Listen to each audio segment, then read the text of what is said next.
Hello friends, welcome back to Noble Academy, your online learning partner. Today we discuss chapter number 2 जो आपके लिए बहुत ही important chapter है और आपके लिए एग्ज़ाम में काफ़ी क्वेश्चंस के अंदर से पूछाते, जिसका नाम है cultural heritage of India, traditional handicrafts and fine arts. तो हैंडीक्राफ्ट्स का मतलब होता है जो चीज़ें हाथ से बनाई है वो, और फाइन आर्ट्स का मतलब होता है डांस, ड्रामा और म्यूज़िक। काफ़ी इंटरेस्टिंग चैप्टर है, वीडियो को अच्छी तरह से देखें और समझें। जिसके अंदर फर्स्ट आपकी डेफिनेशन जो है वो है जेनेटिक हेरिटेज। तो जेनेटिक हेरिटेज किसे कहते हैं वो हम देखते हैं। तो जेनेटिक हेरिटेज अ चाइल्ड इनहेरिटेंस फिजिकल। फिजिकल का मतलब क्या होता है कि जो आपके फोर फादर की तरफ से, आपके मदर की तरफ से, आपके पप्पा की तरफ से जो भी आपको फिजिकल कैरेक्टरिस्टिक्स, जैसे कि आईज, नोज, उनका चेहरा आपके जो मिला हो उसको हम बोल सकते हैं फिजिकल। और मेंटल का मतलब क्या होता है कि उनकी जो बिहेवियर, उनकी आदत आपको अगर मिली है, दैट्स कॉल्ड जेनेटिक हेरिटेज। तो इसकी डेफिनेशन कुछ ऐसी है, a child inheritance physical and mental characteristics from parents by birth is known as a genetic heritage. Next जो है फिजिकल हेरिटेज, कि कितनी बार क्या होता है आपके फोर फादर्स की तरफ से, आपके एंसेस्टर्स की तरफ से आपको काफ़ी सारी प्रॉपर्टी, हाउस, लैंड वो भी मिलती है, उसको हम बोल सकते हैं मटेरियल हेरिटेज।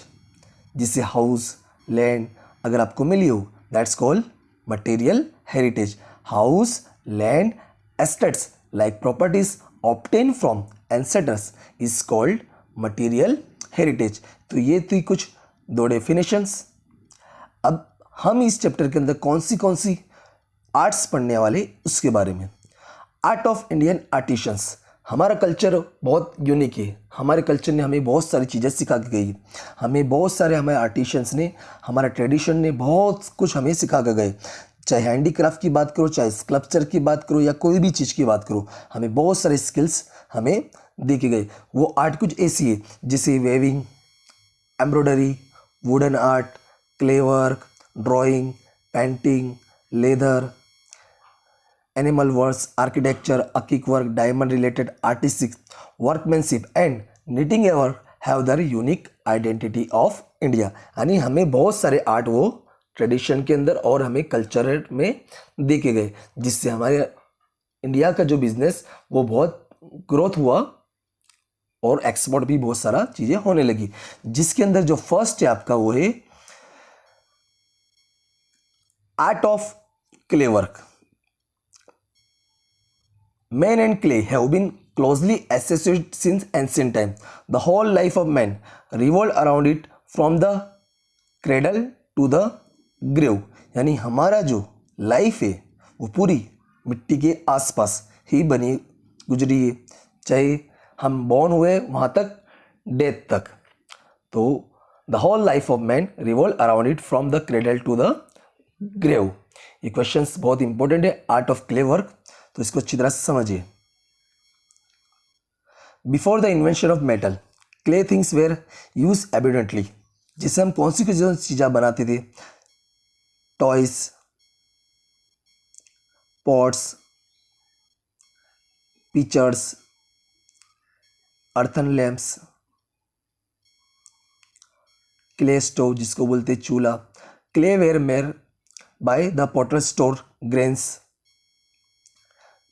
रखने के लिए, मिल्क, घी, कर्ड और बटर मिल्क को जमाने के लिए हम मिट्टी के बर्तनों का इस्तेमाल करते थे। यानी शॉर्ट में maximum kitchen wares were made of clay.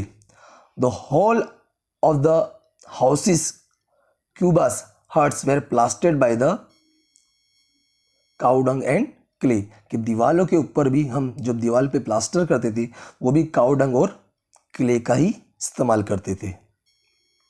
और हम देखें क्ले वर्क में, we have got many clay utensils, red colour of that belong to Lothal and Mohenjodaro Harappan culture of ancient time. हमें हड़प्पा और लोथल में से काफ़ी सारे रेड कलर के क्ले के यूटेंसिल हमें मिले। और ऐसा माना जाता है कि जो पॉटर्स व्हील है is considered to be the best device for clay work in ancient India. जो हमारा जो पहला जो डिवाइस था जो इंडिया में बना हो तो वो है पॉटर्स व्हील। अभी भी आपने प्रेजेंट में नवरात्रि के अंदर ऐसा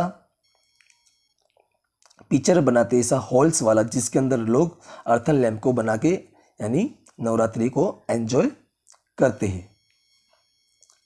India was famous for producing the baked utensil of bake clay as well as unbake clay. तो इसको हम बोल सकते हैं अनबेक क्ले और इसको बोल सकते हैं बेक्ड, यानी कच्ची मिट्टी में से बने हुए पके हुए यूटेंसिल्स जिसको कहा जाता है terracotta. This is known by seeing remains of old handmade clay utensil found from Nagarjunakonda. ऐसे हमें बहुत सारे एग्जीबिशन के टाइम पे खोदकाम के टाइम पे ऐसे बहुत सारे यूटेंसिल मिले। तो कहाँ से मिले? तो नागार्जुनकोंडा। तो नागार्जुनकोंडा कहाँ पर है? वो है Telangana. And Langhnaj, and where is a Langhnaj? तो Langhnaj is situated in Mehsana district. तो ये थी आपकी art of clay work.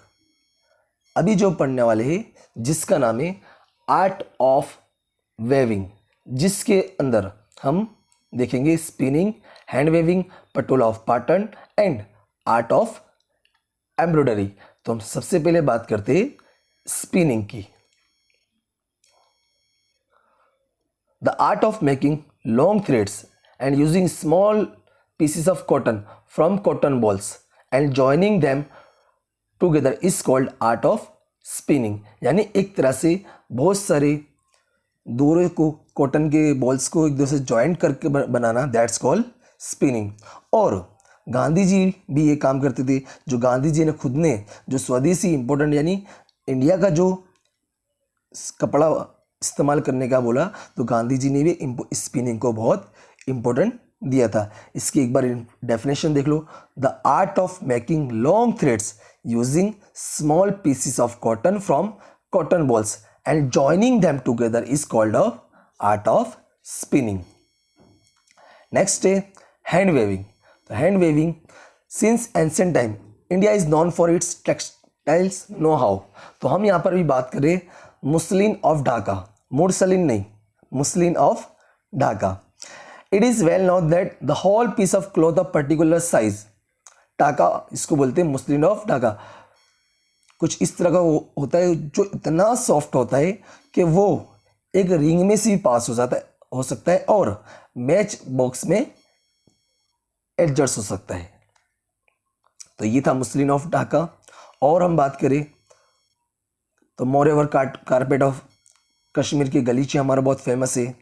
Knitting work on attires and एटाइसे ऑक्यूपाइड प्रोमिनेंट प्लेस, कितने जगह का निटिंग वर्क बहुत फेमस है।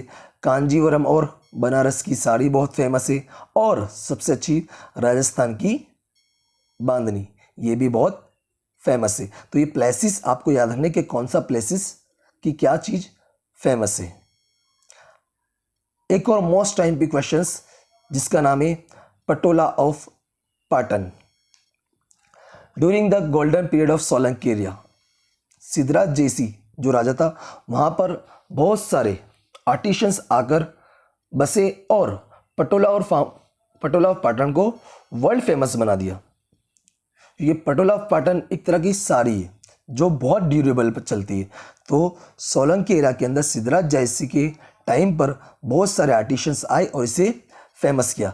और हम देखिए इसके अंदर this art of pattern is 850 years old. और ये कुछ ही आर्टिशंस को आती है क्योंकि ये बहुत कॉम्प्लिकेटेड है, टाइम कंज्यूमिंग ये आर्ट है, तो ये कुछ ही आर्टिशंस को आती है। This type of sari is design in such manner that can be Warne either side, कि आप इसको ये जो साड़ी है आप इसको दोनों तरफ से पहन सकते हो, इसलिए इसको कहा जाता है बेवड़ इक्त। क्या कहा जाता है? बेवड़ इक्त, जिसको बोल सकते हैं pattern is Patola of pattern. This type of Patola variety has good durability and its original colour remain. इतनी ड्यूरेबिलिटी है कि इसके अंदर से कलर भी नहीं जाता। तो इसके साथ एक लाइन भी जुड़ी है जो बहुत फेमस है, there is saying in the same reference, पड़ी पटोले भात फाटे पण फिटे नहीं। तो ये था आपका Patola of Patan, clay work और जेनेटिक हेरिटेज, फिजिकल हेरिटेज। तो जितना भी रीडिंग कंटेंट्स है आप अपनी बुक के अंदर इसको अच्छी तरह से लिख कर मुझे होमवर्क सेंड करना है, ठीक है। वीडियो को अच्छी तरह से देखकर इसकी नोट्स बनाकर मुझे होमवर्क सेंड करना है, ठीक है। Thank you.